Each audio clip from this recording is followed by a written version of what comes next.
For the repair of the PCB cards with voltage protection, the following procedure were necessary.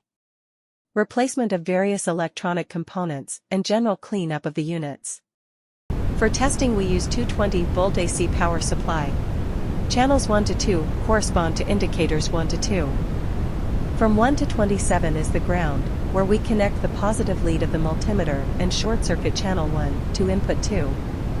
The protection works and limits the current to 58 milliamperes, as we can see on the multimeter.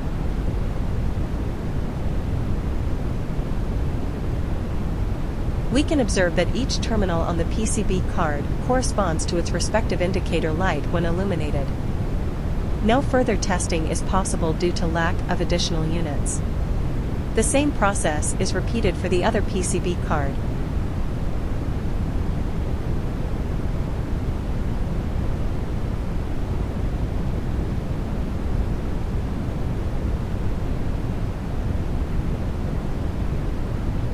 The same process is repeated for the other PCB card.